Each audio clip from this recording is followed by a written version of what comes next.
سلام دوستان عزیز، خوش اومدی به یه ویدیو دیگه از چنل مالتن گیمینگ. امروز دوباره اومدیم با ویدیو ماینکرافت. خب اینجا جهان ما بود که یکم شلخته پلخته بود و خواستم اینو درست کنم و یه نمای خوشگل بهش بدم. همینطور که میبینید گاوا رو از اونجا برداشتم بردم تو استبلی که درست کرده بودم و این خونه رو هم یکم تزیین کردم. در جلو انشالله میبینید و چند تا گوسفند داشتن ول میچرخیدن، اونا رو هم آوردم و داخل استبل گذاشتم و این که رفتم یه چند تا گل برداشتم و پشماشون رو رنگ کردم تا در آینده از اینا پشمای رنگی رنگی بردارم و استفاده کنم. خب رفتم دوباره سراغ این مزرعم. اینجا رو یکم تمیز کردم و شروع کردم به ساخت مزرعه. فعلا مزرعم رو سنتی قرار دادم چون وسایلش رو نداشتم اتوماتیک بکنم. انشالله در ویدیوهای آینده اینها رو اتوماتیک میذاریم. فعلا یه مزرعه بزرگ درست کردم ولی سنتیه و یه چند تا جا هم اینجا شکسته بود، اونا رو درست کردم. داخلشون تورچ گذاشتم تا زامبی اسپان نشه و دوباره شروع کردم به ساخت مزرعه. و مزرعه رو به 3 قسمت تقسیم کردم. یک قسمتش رو گندم میخواستم بکارم، یک قسمت دیگه سیب زمینی و یه قسمت هم هویج میخواستم بکارم.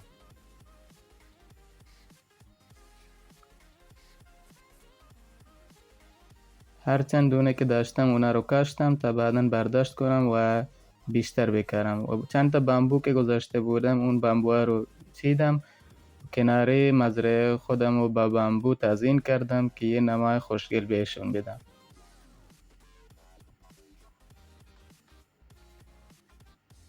و روز بعد شروع کردم به مزرعه شوگرکن که یکم ناجور بود، تر و تمیزش کنم و صاف قرارش بدم و انشالله در ویدیو دیگه این بامبو و شوگرکن ازشون یه مزرعه اتوماتیک بسازیم. و اگه میخواید اون ویدیو رو ببینید حتما چنل رو سابسکرایب کنید و اون زنگوله رو هم فشار بدید تا اون ویدیو که اومد نوتیفیکیشنش واسهتون بیاد. خب اینجا رو به 5 قسمت تقسیم کردم، داخلشون آب گذاشتم، بعد با اسلب سرش رو پوشوندم تا وقتی میخواستم شوگرکن بردارم این شوگره داخل آب نیفتن، یکم اذیت میشن واسه برداشتشون.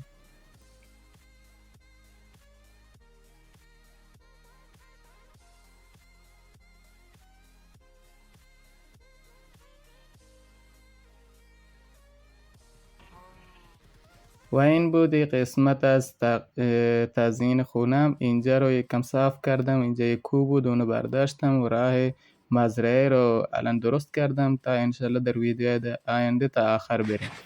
خب الان که میبینید یه نمای خوشگل بامبوها به این مزرعه دادن و این بامبوها رو اینجا کاشتم. یه مرده که و تیرکمون اومده بود اینجا ولی متاسفانه دیگه نمیتونی منو بزنی. خب اینو زدم. دوباره میخواستم این مزرعه رو بهتون نشون بدم. اینجا که بامبوها رو گذاشتم بعدن جلوترش هم درست میکنیم. خب همونطوری گفتم اینجا گندم کاشتم، اینجا هم سیب زمینی و اینجا هم هویج. بعد اینم شوگرکن که چه خوشگلم بلند شدن. خب ویدیو امروز ما قرار نیست اینجا مزرعه کاری کنیم، قرار امروز آرمور دایموندی خودمونو بسازیم و اینکه یه چند تا ویلیجر بیارم اینجا تو خونم تا ازشون ترید کنم و وسایلمو و ازشون کتابای گوناگون بگیرم، کتابای جادویی، و اینکه آرمورمو انچنت کنم تا دیگه هیچ مابی نتونه منو شکست بده. این گوسفندا اینجا دیر پشم میدن به خاطر اینکه چمن کمه و این گاوا هم خیلی سر و صدا میدن، بنابراین میرم داخلی که یه سید خفهشون کنم و این قسمت برای آدمایی که مریضی قلبی دارن توصیه نمیشه. همه رو کشتم به جز 2 تا که اونا رو هم گندم دادن، به زودی یک کوچولو هم مهمون ما کردن. خب این گوسفنده هم همونطور که میبینید پشم کم میدن، به خاطر همین انشالله در ویدیو دیگه همین ویدیو اینا رو از اینجا برداریم و ببریم جای دیگه. و گوشته رو از اینجا بر میدارم تا بپزمشون. این شوگرکن رو اینجا میذارم و این پشمای رنگی رو از این گوسفنده برداشتم. این وسایل که ازشون استفاده میکنم واسه رنگ کردن گوسفندا و چیدن پشماشون. خب گوشت رو بذاریم اینجا تا بپزه. خوشبختانه دیگه مشکل غذا نداریم، غذا واشتمون زیاده.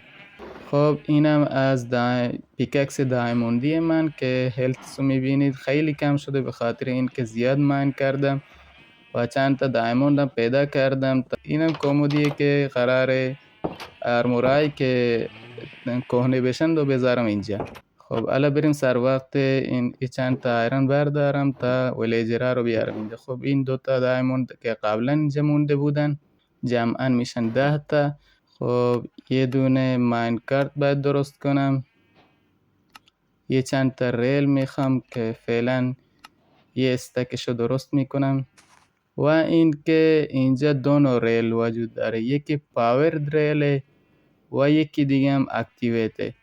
خب این پاورد ریل برای اینه که سریعتر بره، ولی اون یکی رو نمیدونم واسه چیه. اگه شما هم بدونید حتما بهم بگید، بذار بهتون نشونش بدم.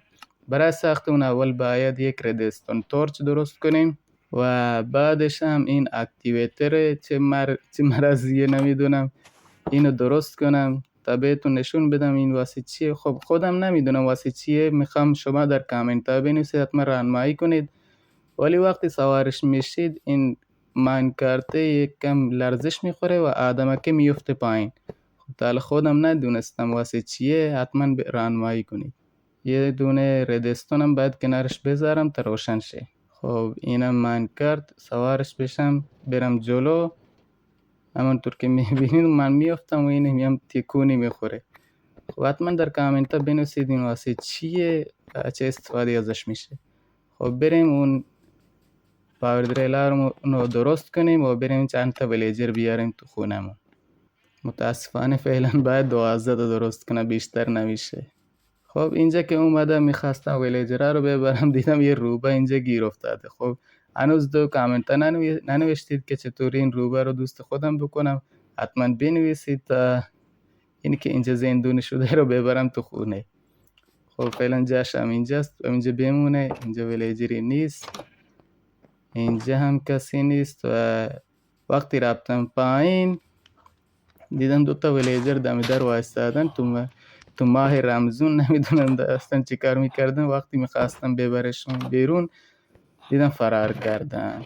خب منم زودتر این در رو گرفتم تا اینجا زندونی بشن و ازشون استفاده کنم و از اینجا ببرمشون بیرون، از این پشت ببرمشون بیرون. خب اینجا رو هم یکم تر و تمیز کردم واسه این که راهشو درست کنم و اینم یک تایم لپس کوچولو از بردن ویلیجرها به خونه خودم.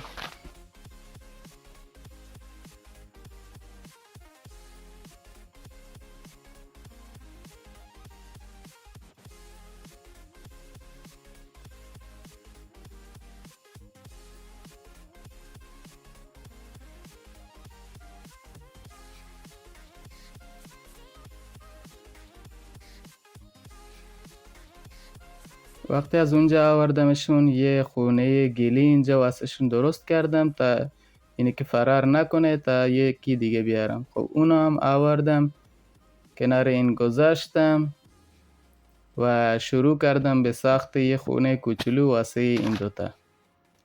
خب این خونه رو 7 در 7 درست کردم تا ازشون استفاده کنم تا اینجا بچه بیارند و تا یک تریدینگ هول بزرگ درست کنیم و اینا رو ببریم اونجا بهتره.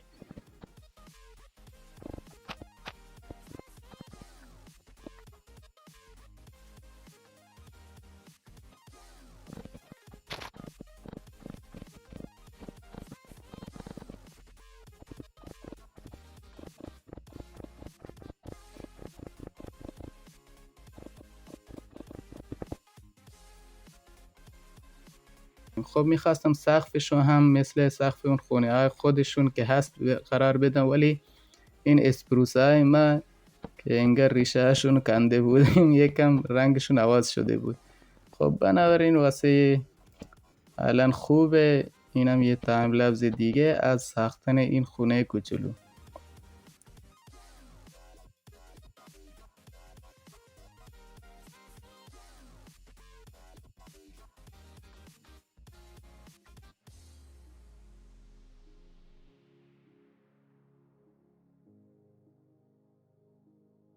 و این خونه کوچولو که درست کردم شوگرکنایی که داشتم و برداشتم و چند تا لیدر همون پوست گاو و برداشتم و ازشون کاغذ و کتاب درست کردم.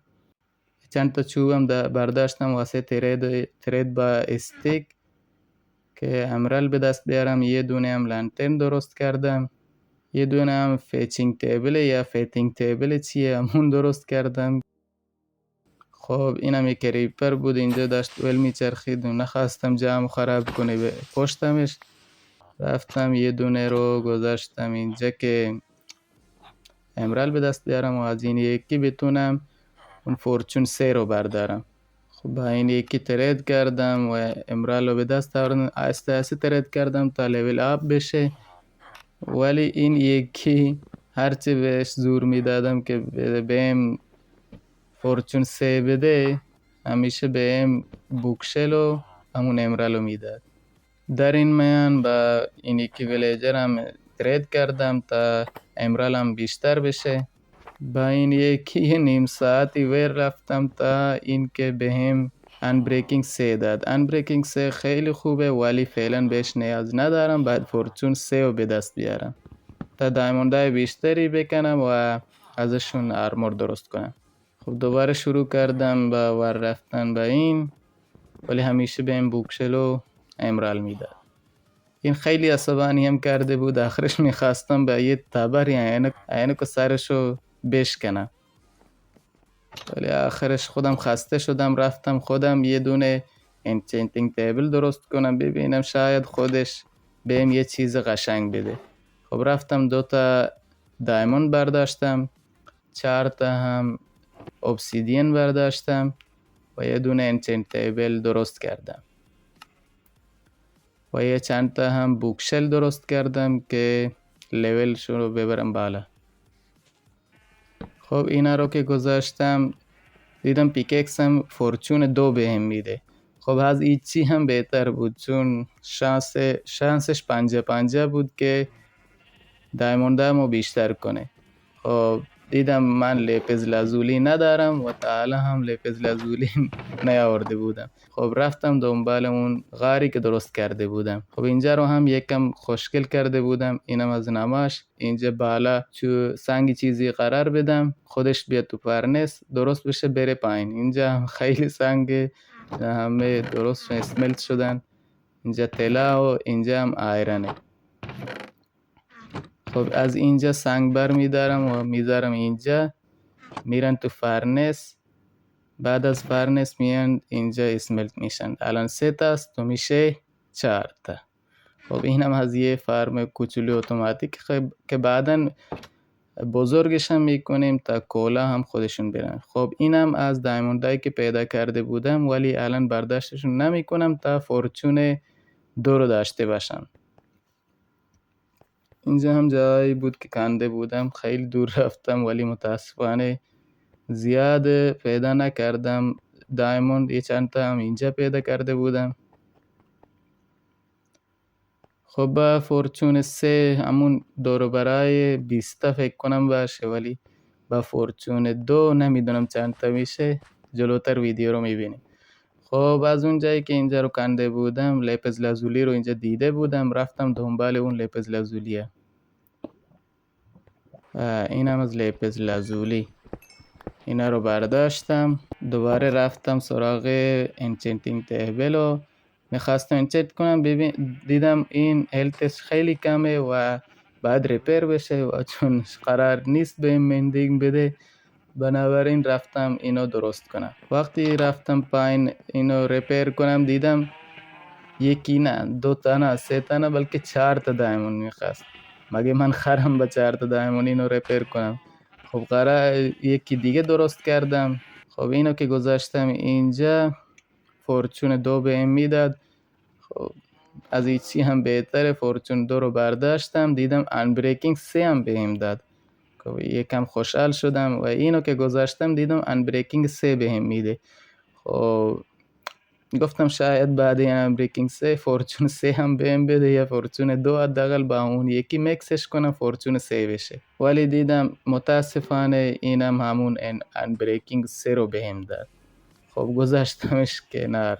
و رفتم دنبال دایموندایی که پیدا کرده بودم. دایموندا 4 تا بودن، وقتی برداشتمش 8 تا شدن. خب دوبل شدن. خب یکم خوشحال شدم، رفتم اونا رو بردارم که ببینم چند تا میشن و این که جمع هم شدن 17 تا. خب همون 20 تا نزدیک شدن. خب یکم بعد یکم ماین میکردم تا یه چند تا دیگه پیدا کنم که آرمورمو درست کنم. یه تقریبا یه نیم ساعت 40 دقیقی رو ماین کردم. یه چند تا کول و آیرن هم برداشتم و اینم از دایموندی که پیدا کردم. الان شدم 24 تا و اینم دایموندای دیگه.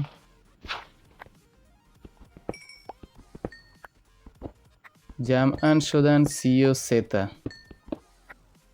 خب با اینا میتونستم آرمورمو بسازم. اینجا رو درست کردم و رفتم خونه. وقتی از غار بیرون اومدم دیدم یه لشکر از زامبی اینجا وجود داره. اول میخواستم بزنمشون که ایکس پی هم بره بالا، ولی آرمور داشتن، ترسیدم و فرار کردم. اینجا هم آرمور دایموندی خودم رو درست کردم. کاور می ویت دایموند. و طولامو هم به دایموند اپگرید کردم، تبر و بیل و شمشیر. آرمور آهنیمو گذاشتم داخل کمد که یادگاری بمونه واسم. و آرمور دایموندیمو پوشیدم، رفتم بالکنی. یه پوز بهتون بدم تا شاید این ویدیو رو لایک کنید، ولی متاسفانه خیلیاتون لایک هنوز نکردید. اینقدر بخیل نباشید، حتما ویدیو رو لایک کنید و چینل رو سابسکرایب کنید. خب دوباره رفتم داخل اتاق انچنتینگ. 2 تا فریم درست کردم که یکی این ور گذاشتم و یکی اون ور. یه دونه پیککسی که هلتش کم بود و گذاشتم اینجا و یه دونه هم تبر آیرنی هم گذاشتم این ور تا یکم خوشگل تر بشه. بعد سعی کردم ببینم این آرمورم چنتی بهم میده. لیول 30 داشتم. نگاه کردم چستم بهم تورن 2 رو میده. تورن 2 خوب بود ولی فعلا بهش نیازی نداشتم. بعد پروتکشن 4 بهم میداد و اینو گذاشتم کنار. کلا رو که گذاشتم دیدم ریسپیریشن 3 بهم میده. این انچنت خوبی بود واسه کلا. این فایر پروتکشن بهم میداد که به دردم نمیخورد، گذاشتمش کنار. و کفشم دیپ استریدر بهم میداد. کلا رو خودمو انچنت کردم که با اون بهم یه انچنت خوب بهم داد. پروتکشن 4، اکوا افینیتی، انبریکینگ 3 و ریسپیریشن 3. اینم انچنت خوبی بود واسه کلا. یه چند تا هم لازم داشتم، اونا رو انشالله بعداً بگیریم از ویلیجرها. خب یه نگاهی هم به طولا کردم که چه انچنتی بهم میده. تبر رو که گذاشتم دیدم فورچون 3 بهم میده. فورچون 3 واسه پیککس لازم داشتم که بهم نمیداد. بیلم هم فورچون 3 بهم میده. خب واسه بیل فورچون 3 خوبه ولی واسه تبر دیگه نمیدونم چی بگم. خب اینم از این ویدیو. امیدوارم از این ویدیو خوشتون اومده باشه. اگه خوشتون اومده حتما ویدیو رو لایک کنید و چینل رو سابسکرایب کنید. تا یه ویدیو دیگه حتما مواظب خودتون باشید. خدایا رو نگهدارتون.